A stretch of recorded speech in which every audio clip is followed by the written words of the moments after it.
The fresh start. The city had always felt like home to Kayla. It was where her roots were, where she had grown up, surrounded by the familiar faces of neighbors, the buzzing streets filled with the laughter of children, the vibrant energy of a place that felt alive.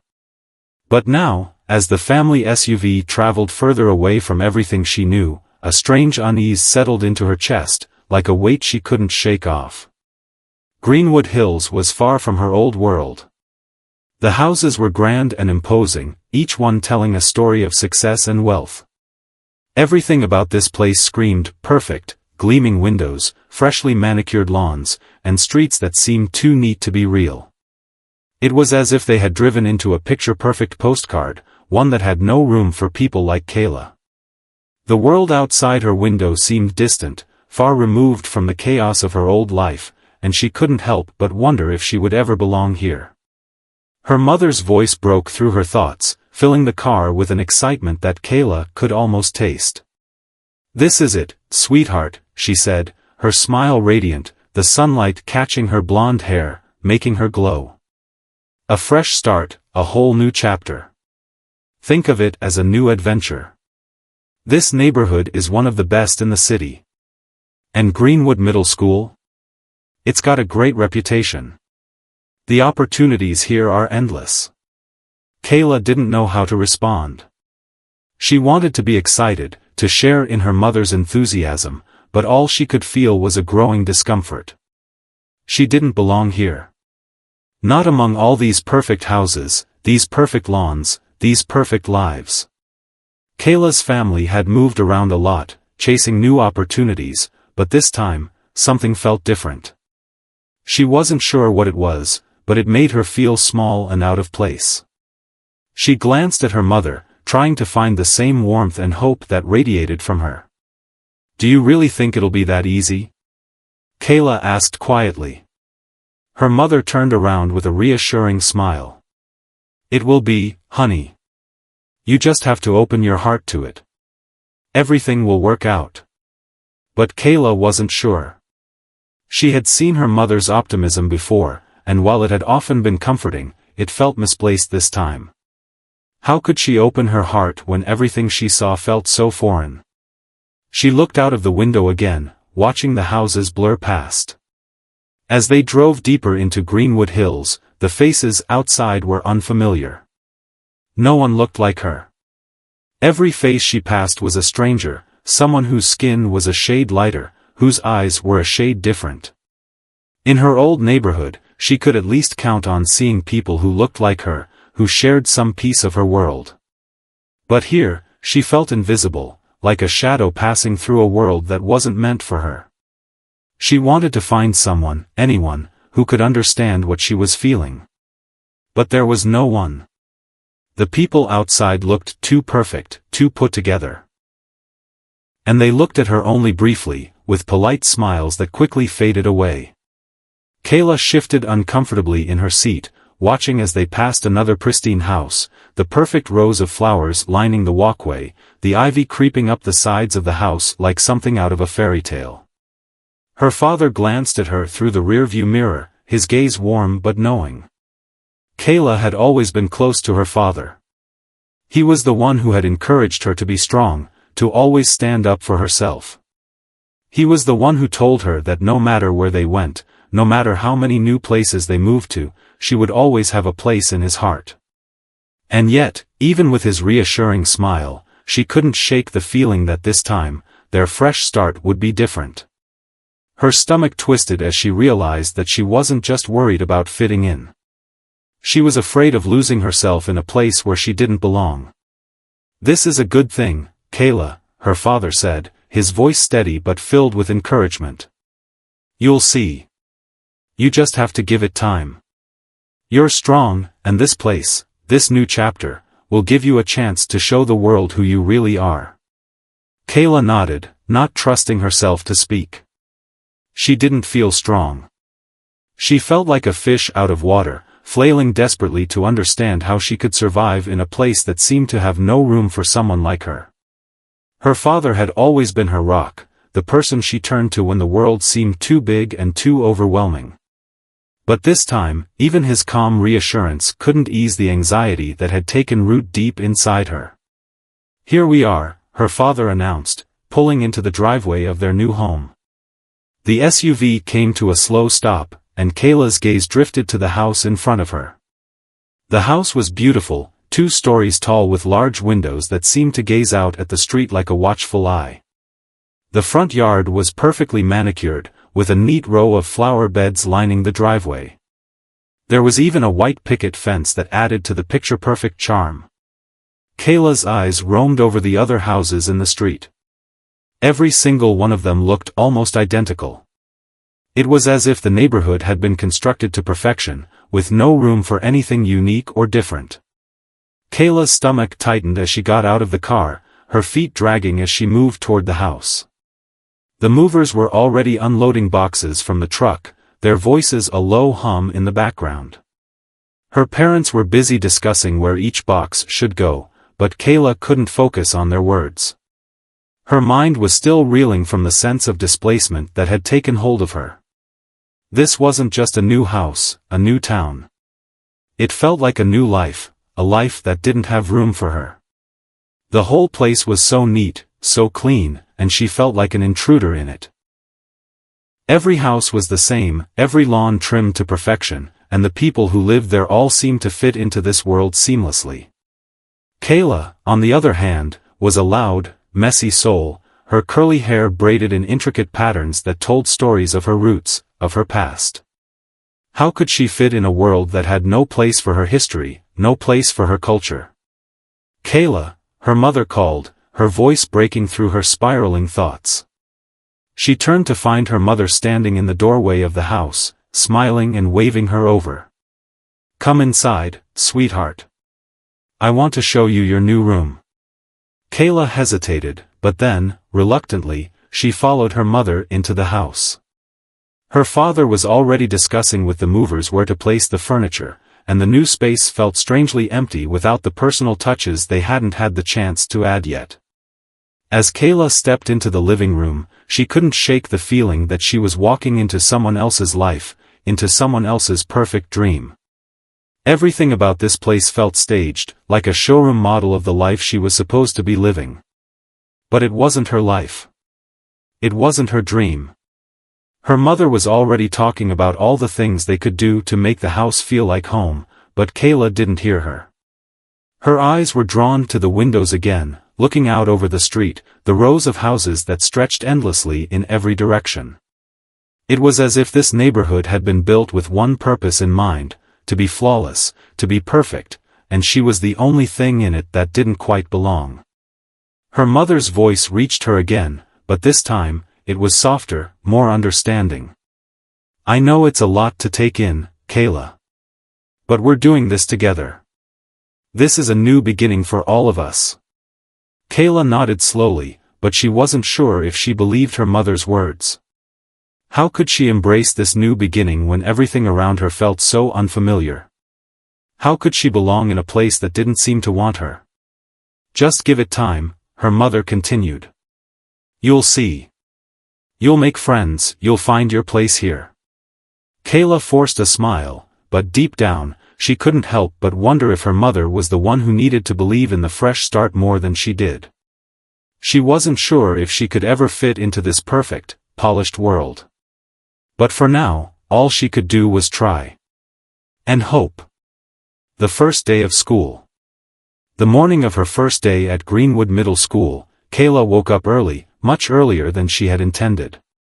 The soft sunlight filtered through the blinds, casting long shadows across her new bedroom. The walls, still bare, echoed the feeling of unfamiliarity that had followed her since the move. The furniture was arranged neatly, just as her parents had promised it would be, but nothing about the room felt like her own yet. It felt too pristine, too perfect, like a model room from a catalog, and she longed for the old place, with its cracks in the walls and the faint smell of her father's old cologne lingering in the air. She rolled out of bed, running her fingers through her thick, curly hair. Her braids, done meticulously by her mother the night before, were still tight and neat, a comforting reminder of the life she had left behind. They were an important part of her identity, her roots, her history, the way she connected to her culture. Today, she was determined to wear them with pride. Even in a place as foreign as this, she wasn't about to let her heritage be forgotten. Her mother knocked gently on the door, pushing it open before Kayla had a chance to respond. "Good morning, sweetheart. Ready for your big day?" Kayla forced a smile, not entirely sure if she was ready for anything. "I guess so." Her mother beamed. "I know it's a big change, but you're going to do great. Remember, you've got this." Kayla nodded absent-mindedly as she headed toward her closet. She pulled on the new uniform her parents had bought for her, a crisp white blouse and navy skirt, paired with knee-high socks and polished shoes. The uniform felt like another reminder that she wasn't in control here. It was all part of the perfect picture, the kind of neat, orderly life that didn't seem to have room for someone like her. After breakfast, the family piled into the SUV again, the familiar hum of the engine settling her nerves slightly. Her mother continued to chat away, telling Kayla about all the exciting things she would experience at her new school, new friends, new classes, new opportunities. Kayla nodded politely, but inside, her stomach churned with dread. What if no one wanted to be her friend? What if they looked at her and saw nothing but the girl who didn't belong, the girl who was different in every way? As they pulled up to Greenwood Middle School, Kayla's heart started to race. The school was huge, much larger than the small, modest school she had left behind. The building was modern, with large windows and brick walls that gleamed in the morning light. It was the kind of school you only saw in movies, the kind that was too perfect to be real. There were neatly trimmed bushes lining the sidewalks and students walking in groups, chatting with their friends, their laughter echoing down the path. They all seemed so at ease, so comfortable in this world, while Kayla felt like an outsider standing at the edge of it all. She opened the car door, her knees feeling weak as she stepped out onto the pavement. Her parents walked her to the entrance of the school, both of them offering last-minute encouragements. "You'll be just fine, sweetheart," her father said, giving her a quick hug. "And remember, if anything happens, don't be afraid to speak up." Kayla smiled faintly. "I will, Dad." Her mother kissed her on the cheek, her hands brushing Kayla's braids with pride. "You're a strong girl, Kayla. You've got this." The words echoed in her mind as she watched them drive away. Alone now, Kayla turned back to face the school, the sea of unfamiliar faces around her. She made her way to the entrance, trying to look confident, but every step felt heavier than the last. As she entered the building, the noise seemed to swallow her whole. The chatter, the footsteps, the rush of students trying to get to their classes, all of it felt overwhelming. She followed the signs to the main office, where she was greeted by a secretary who handed her a map and her class schedule with a smile. Kayla nodded, accepting the papers, but she couldn't shake the feeling that everyone was looking at her. No one said anything, but the way people glanced at her made it feel like she was being sized up, judged. She took the map and headed to her first class, English. The hallway was lined with lockers, each one decorated with colorful magnets, photos, and posters, all speaking to the personalities of the students who owned them. Her locker was at the end of the hall, tucked away in a quiet corner, and when she arrived there, she stood for a moment, staring at the lock. She hadn't had to open one in years, and the unfamiliarity of it made her nervous. After a few fumbled attempts, she finally managed to get it open, just as the bell rang, signaling the start of her first class. She quickly grabbed her books and walked down the hall to room 204. When she entered, she was met with a room full of students, all chatting among themselves. The teacher, Mrs. Henderson, looked up and smiled warmly as Kayla stepped inside. "Ah, you must be Kayla," Mrs. Henderson said, her voice full of energy. "Welcome to the class. Why don't you introduce yourself to everyone?" Kayla stood frozen at the front of the room, her heart thumping in her chest. Her palms were sweaty, and for a moment, she couldn't bring herself to speak. It wasn't that she didn't want to share about herself, it was just that everything about this moment felt wrong. Finally, she managed to say, "Hi, I'm Kayla. I just moved here, from a different school." She felt her cheeks flush, and she immediately looked down at the floor, feeling exposed and awkward. The students in the room gave her polite smiles, but no one said anything. The silence felt thick, as if they were all waiting for her to do something, but what that something was, Kayla couldn't figure out. She sat down in an empty seat toward the back of the room, hoping the rest of the day would pass quickly. But as the class began, Kayla's unease only grew. The students around her seemed to have their own established groups, cliques, really, and she felt like an intruder in their world. They laughed about inside jokes, exchanged notes, and whispered among themselves, but no one looked her way. She felt like she was on the outside looking in, disconnected from the lives they had already built. As the bell rang and the class ended, Kayla gathered her things, trying not to make eye contact with anyone. She had already had enough for one day. But as she walked out of the room and into the crowded hallway, she felt something else, something sharp and unfamiliar. A group of girls was standing by the lockers near the exit, talking and laughing. As Kayla passed them, she felt a pair of eyes on her. One of the girls, a tall, blonde girl with a bright pink sweater, was staring at her intently. Kayla looked back briefly, and their eyes locked for just a second. The girl's smile faded, and she looked away quickly, as if she had been caught. It was a fleeting moment, but it stayed with Kayla as she continued down the hall, her heart racing again. This was just the beginning, and she knew things wouldn't be easy. She could already tell that she didn't fit in here. But one thing was certain, she wasn't going to let this place break her. Kayla had survived worse than this. And no matter how hard it was, she wasn't going to let herself be invisible. Not again. She just had to find a way to belong. The unseen struggle. Kayla spent the next few weeks trying to find her footing at Greenwood Middle School. The transition was harder than she had expected. Each day felt like a battle, a quiet war waged in the halls of a school that felt increasingly foreign with every passing moment.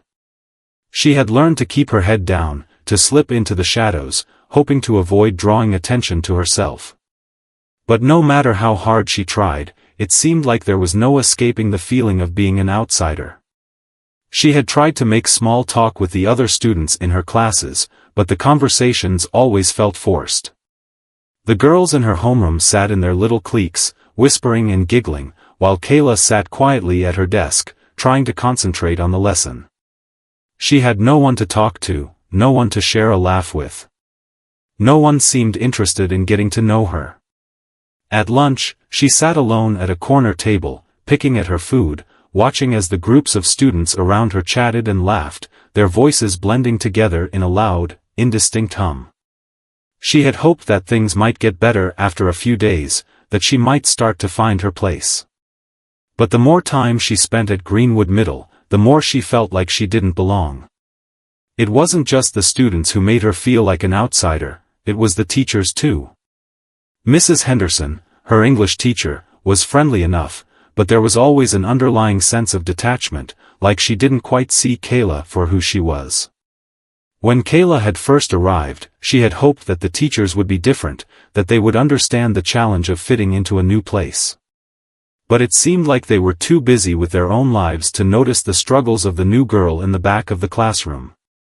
One afternoon, Kayla was walking to her next class when she noticed something that made her stop in her tracks. A group of girls, all from her homeroom, were standing by their lockers, laughing. One of them, the blonde girl who had stared at her on the first day, was holding something in her hand. Kayla squinted to get a better look and realized with a jolt that the girl was holding a pair of scissors. The girl looked around to make sure no one was watching, then turned to the others. "Watch this," she said with a mischievous grin. Without any warning, she reached over to a girl with long, dark braids standing next to her, grabbed one of the braids, and snipped it off with the scissors. The other girls gasped and laughed, and the girl who had been targeted looked at her severed braid in disbelief. "What the heck?" she said, her voice shaking. "What did you do?" The blonde girl just laughed. "It's just a joke. No big deal." Kayla stood frozen, her heart pounding in her chest. She could feel a sudden, sharp pang of anger and disbelief. How could they be so cruel? Why would anyone think it was okay to cut someone's hair like that, to humiliate them in front of everyone? And why did she feel like it could easily be her next? The bell rang, snapping Kayla out of her thoughts. She quickly turned and headed down the hallway, the sound of laughter fading behind her. But the image of the girl's braids, now lying discarded on the floor, stayed with her. She couldn't shake the feeling that she was next, that her braids, her identity, were just as vulnerable as the other girls had been. The next day, as Kayla was walking to her locker, she saw the blonde girl again. This time, the girl wasn't laughing with her friends. Instead, she was standing alone, her face downcast as she stared at the ground.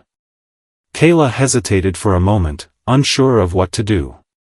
The girl had been cruel, but now she looked so different from the confident, brash person she had been the day before. For a brief moment, Kayla wondered if she should say something, maybe try to confront her, to let her know that what she had done was wrong. But something inside her held her back. What was the point? Confrontation had never been her style, and besides, it wasn't as if the blonde girl would care about her opinion. Kayla was just another outsider, another face in the crowd. She wasn't important enough to make a difference. Instead, Kayla grabbed her books and quickly walked away, her mind racing with a mixture of confusion and anger. Why did everything feel so hard here? Why was it so difficult to just fit in? The day dragged on, each class a blur of faces and voices that felt increasingly distant.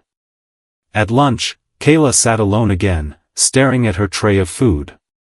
She had learned to eat quickly, to finish her lunch as fast as possible so she could escape the crowded cafeteria and find some peace in the empty halls. But today, it was harder than usual. The memory of the girl's braids, of the blonde girl's laughter, lingered in her mind. She glanced around the cafeteria, searching for something familiar, anything that might offer some kind of comfort. But everything was just as it had been every day since she had arrived, cliques of students laughing and chatting, a sea of faces that seemed to belong to everyone but her. It felt like she was invisible, like she was watching a movie from the outside, unable to participate.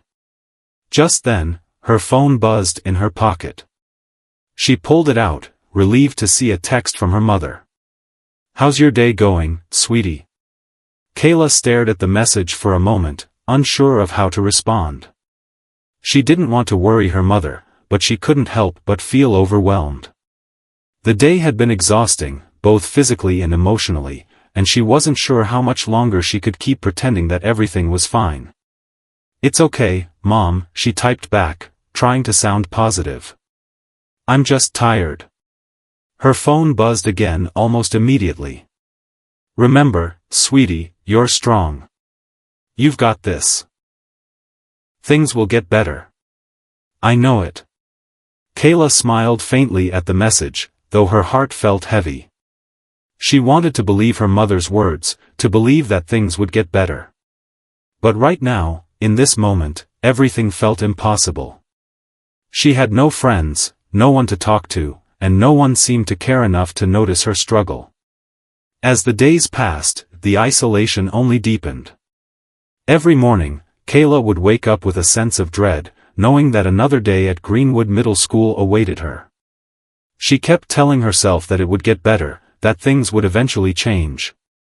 But deep down, she wasn't so sure. In the classroom, she tried her best to participate, to engage with the lessons and the teachers. But her mind was always elsewhere, always preoccupied with the feeling that she was being watched, judged, or ignored.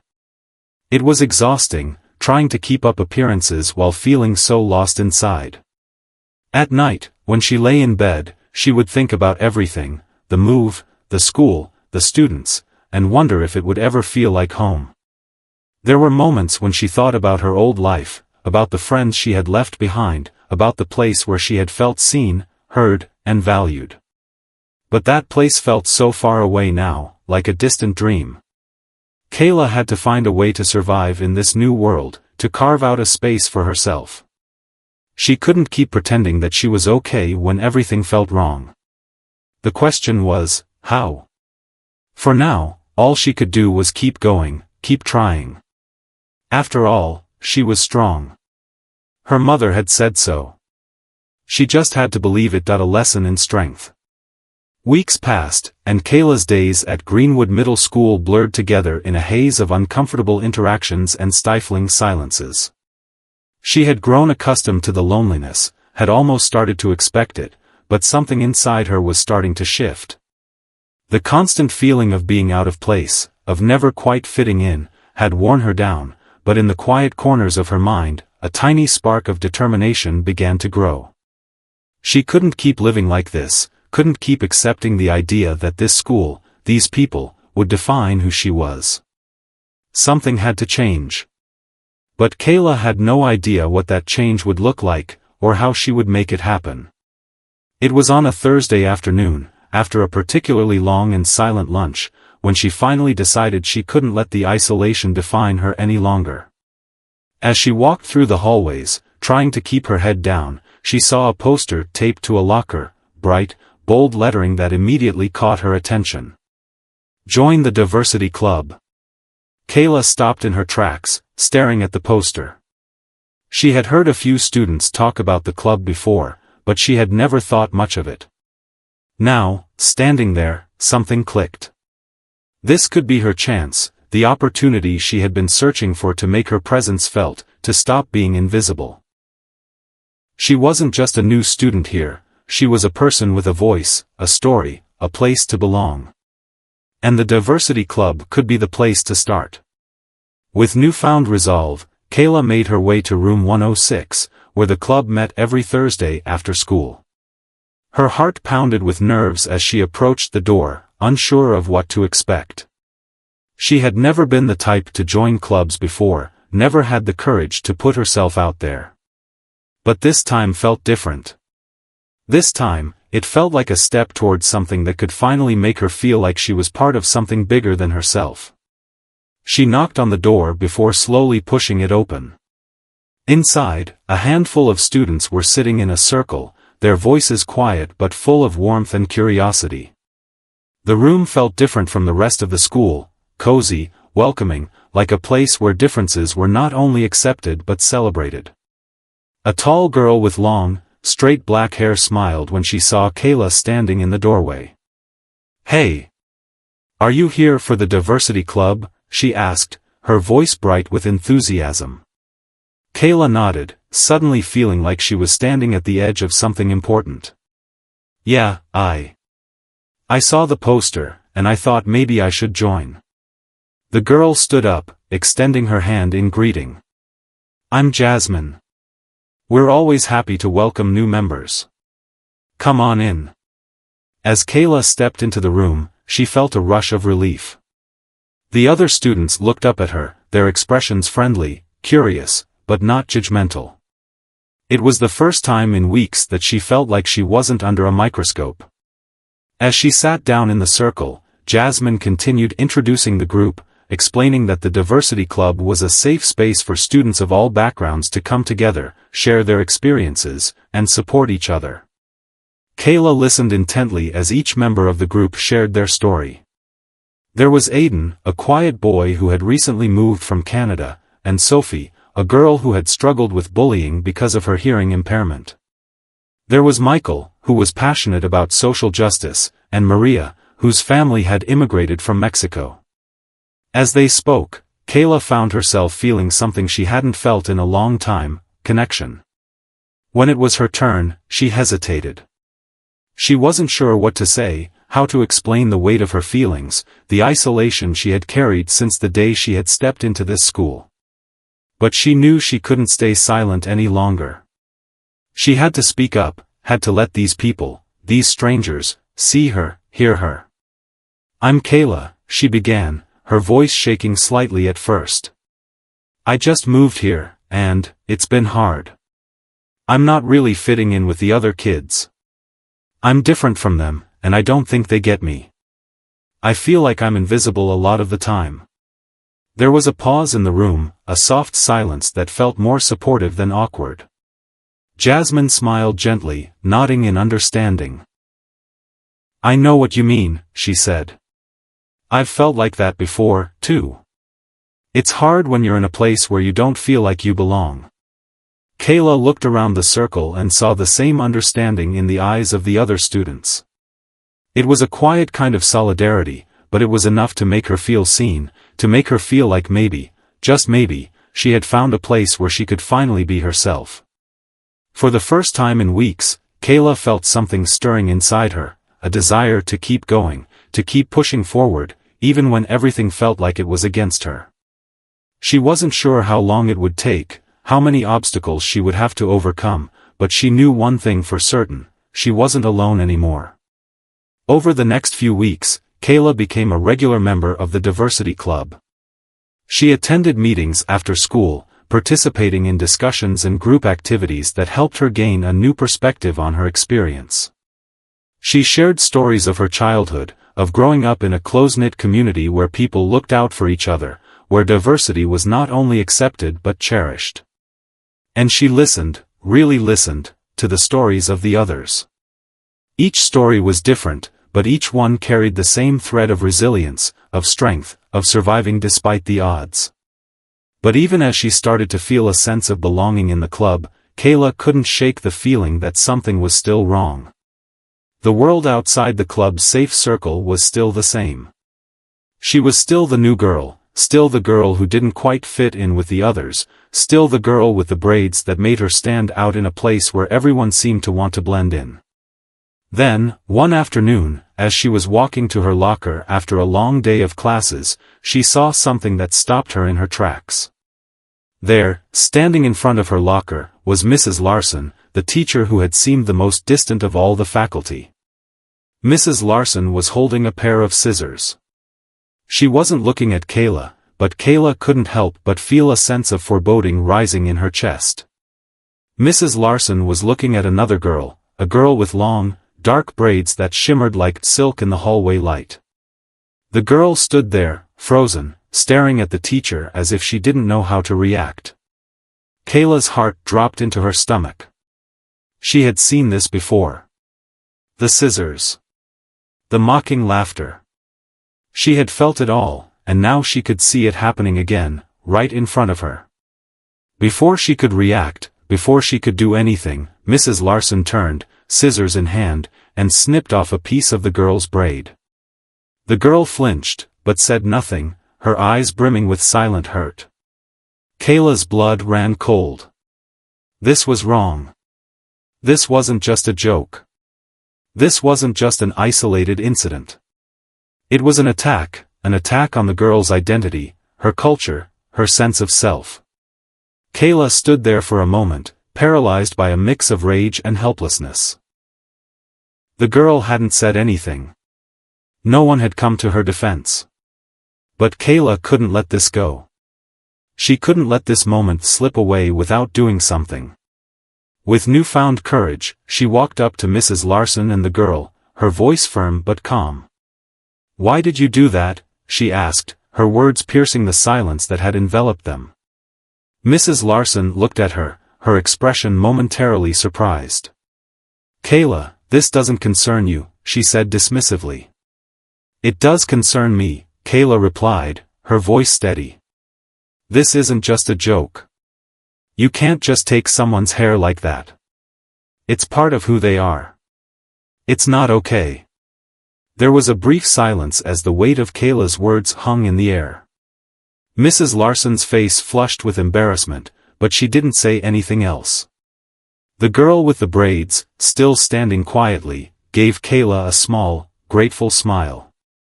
And in that moment, Kayla realized something: the strength she had been searching for was already inside her. She had the power to make a difference, to stand up for herself and others, to not let the world dictate who she was or how she was treated. She had found her voice.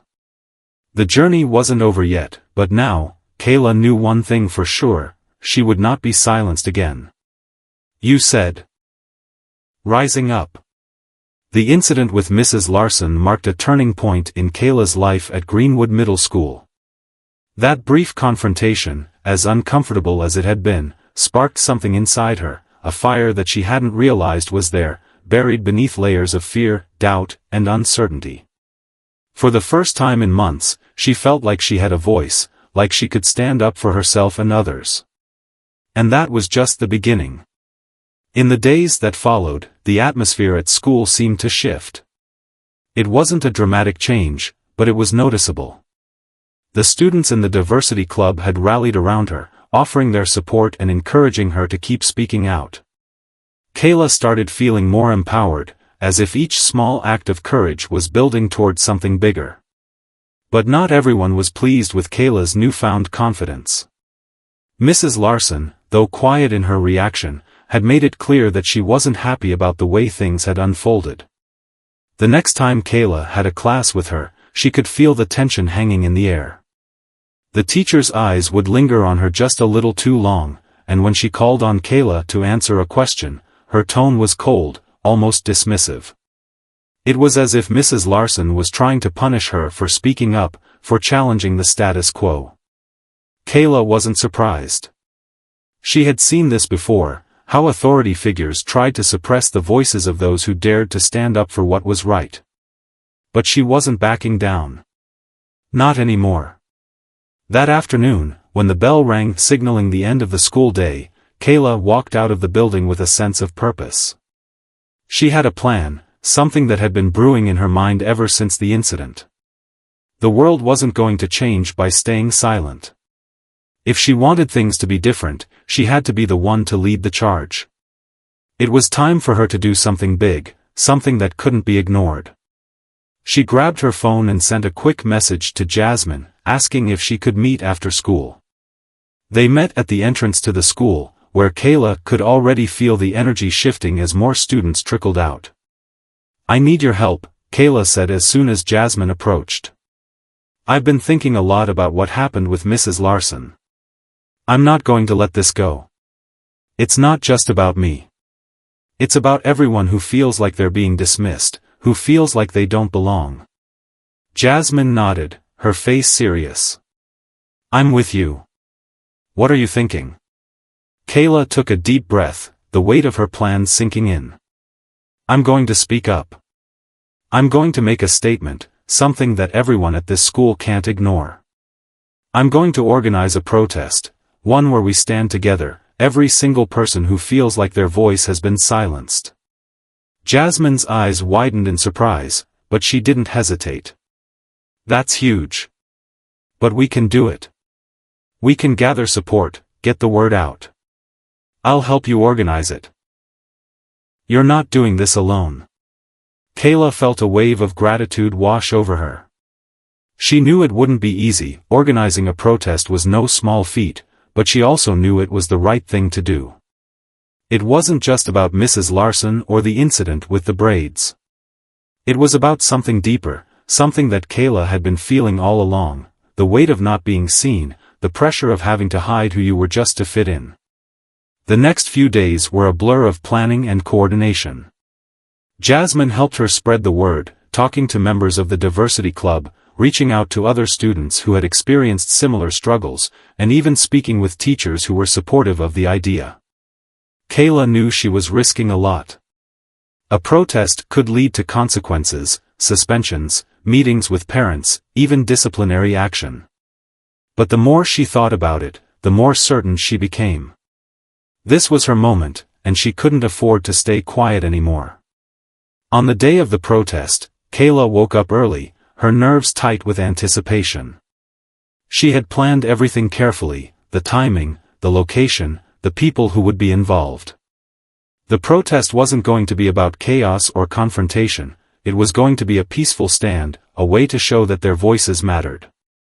As the school bell rang, signaling the start of the day, Kayla stood in the middle of the school courtyard, her heart racing.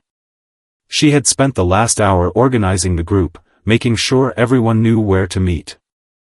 Slowly, one by one, students began to gather around her, until a small crowd had formed.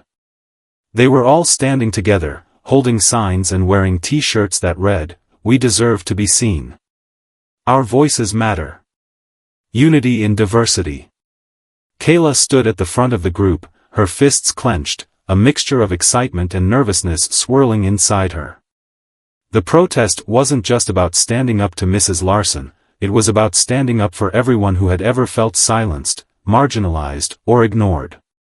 It was about showing the world that they were a force to be reckoned with, that they had power, and that they would no longer accept being pushed to the edges. When the bell rang again, signaling the start of the school day, Kayla took a deep breath and stepped forward. She addressed the group, her voice steady but strong. "We're here today because we believe in something," she said. "We believe that every person, no matter where they come from, no matter the color of their skin, no matter the way they look or speak, deserves to be treated with respect. We believe that our voices matter, and we're not going to let anyone take that away from us. Today, we stand together." The students around her nodded, some of them cheering, others holding up their signs with pride. For the first time in her life, Kayla felt like she was part of something bigger than herself. This wasn't just about her. It was about everyone who had ever been made to feel small, about every person who had ever been overlooked or dismissed.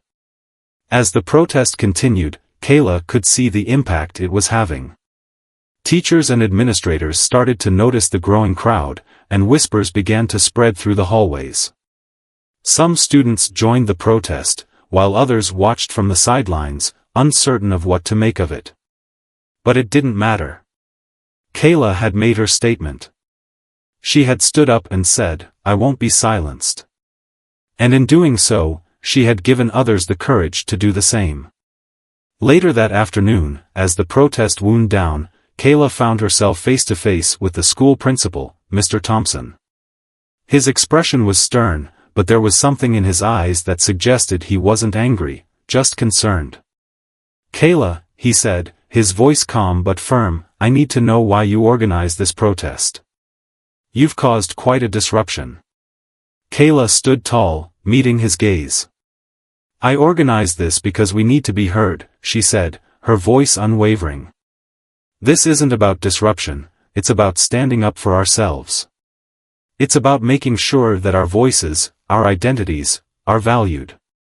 Mr. Thompson paused for a moment, studying her. He didn't respond right away, but after a few moments, he nodded. "I understand what you're saying, Kayla. I'm not going to punish you for this. But I do need to make sure that this doesn't spiral out of control. We'll talk with the teachers, and we'll find a way to address these concerns in a constructive way." Kayla's heart swelled with pride. She had done it. She had sparked something, and now it was up to everyone at Greenwood Middle School to decide how they would move forward. She wasn't sure where this journey would take her, but she knew one thing for sure: she had found her voice, and she would never let it be silenced again. As she walked out of Mr. Thompson's office, Kayla felt a new sense of purpose. This was just the beginning. The fight for respect, for understanding, for change, it was only beginning. But for the first time, she felt ready for it, the echoes of change. The days following the protest at Greenwood Middle School felt like a whirlwind. Kayla had stepped into a new chapter of her life, one that demanded more courage and resilience than she ever thought she had.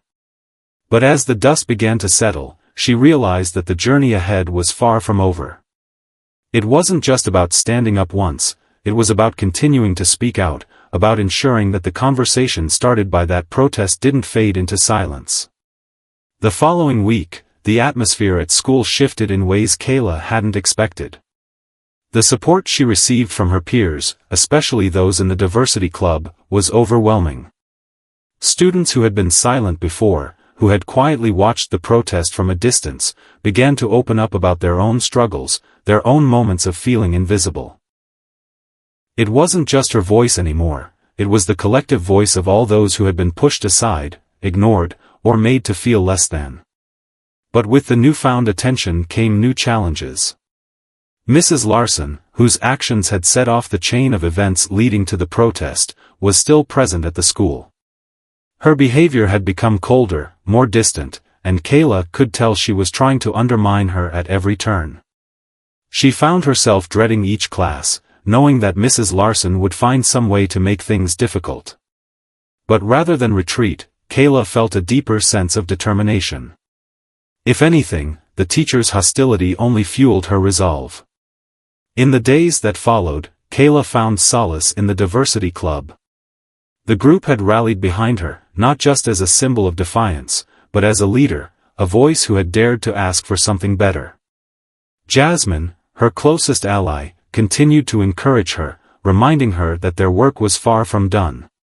They needed to take the momentum from the protest and channel it into something bigger, something that could create lasting change within the school. Together, they came up with the idea of starting a series of workshops and discussions aimed at fostering inclusivity and understanding. They envisioned spaces where students could talk openly about their experiences, where the voices of marginalized groups could be heard and valued. Kayla knew it wasn't going to be easy. She had seen firsthand how resistant people could be to change. But she also knew that the school had reached a tipping point. The conversation had started, and it was up to them to keep it alive. Word of their initiative quickly spread. Students who had never been involved in the diversity club before came forward, eager to help organize events, create posters, and spread the message. Even some of the teachers, those who had remained silent during the protest, began to approach Kayla and Jasmine, asking how they could be part of the change. As the first workshop approached, Kayla felt a wave of anxiety wash over her. The idea of standing in front of a group of people, sharing her personal experiences, and guiding a conversation about race, identity, and acceptance was daunting. She had no formal training in organizing or facilitating discussions. She was just a girl who had learned to speak up when she could no longer remain silent. But despite her fears, she was determined. This was what she had started. This was the change she had hoped for when she first walked into that diversity club meeting. On the day of the first workshop, Kayla stood before a room full of students, her heart pounding in her chest. The room was filled with nervous energy, but there was something else too, a sense of anticipation. The air seemed to hum with the possibility of something new. The students who had gathered weren't just there to listen, they were there to participate, to engage, to change the way things had always been.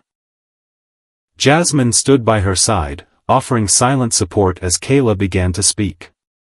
"Thank you all for being here," she said, her voice steady despite the nerves twisting inside her. "This workshop is a chance for us to talk about something that often gets ignored. It's a chance for us to understand each other better, to learn from each other's experiences, and to figure out how we can make this school a place where everyone feels like they belong." There was a brief silence before a student in the back of the room raised their hand. "I don't really know what to say," they admitted, "but I've never really thought about how hard it can be for someone who's different. I guess I just always assumed everyone had the same experience." Kayla nodded, grateful for the honesty. "That's okay," she said, "sometimes we don't even realize how our actions or assumptions can affect others. But it's important that we talk about it, so we can make sure that no one feels left out, or like they have to hide who they are." As the workshop progressed, the conversation began to take on a life of its own. Students shared stories of feeling excluded, of facing prejudice, of being told they didn't belong. Kayla could see the impact of their words, how powerful it was to hear someone else's story, how transformative it was to realize that they were not alone. It was a humbling experience, one that reminded her of the importance of being heard, and of the responsibility she had to make sure that everyone had a chance to share their voice. By the time the workshop ended, Kayla was exhausted, both emotionally and physically. But there was a sense of fulfillment that she hadn't expected. She had done it. She had helped facilitate a conversation that mattered, a conversation that could spark real change. That afternoon, as she walked out of the school building with Jasmine, Kayla couldn't help but smile. She had come so far since that first day at Greenwood Middle School, when she had felt so out of place, so alone. Now, she was part of something bigger than herself, a movement for inclusivity and understanding. She had learned that change didn't happen overnight, but that every step, no matter how small, brought them closer to their goal. But as she turned to Jasmine, she knew that their work was far from done. The school was changing, yes, but there were still hurdles to overcome, still hearts to open. There would be setbacks, difficult conversations, and people who resisted the change. But Kayla wasn't afraid anymore. She had learned that standing up wasn't just about speaking your truth, it was about staying committed to that truth, even when things got tough. And in that moment, as they walked together toward the exit, Kayla realized something she hadn't fully understood before: true strength wasn't just about fighting battles. It was about never giving up on the fight for what was right. It was about using your voice, your actions, and your courage to build something better, something stronger. And she was ready to continue building that something. She was ready to be part of the change.